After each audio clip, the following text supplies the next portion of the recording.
इतिहास रोज घडतो, आम्ही तो ऐकवतो. व्हॉइस ऑफ टाइम मध्ये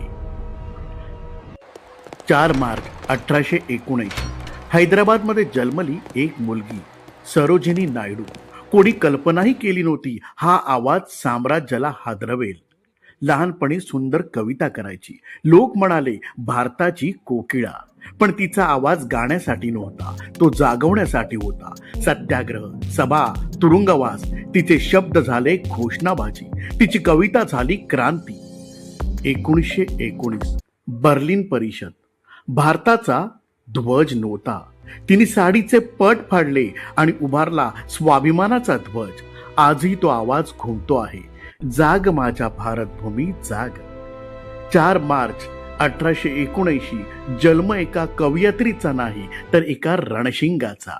काही कथा पुस्तकात बंद राहतात, पण काही आवाज काळ ओलांडतात. असा आणखीन इतिहास ऐकायचा असेल तर उद्या भेटूया व्हॉइस ऑफ टाइम मध्ये.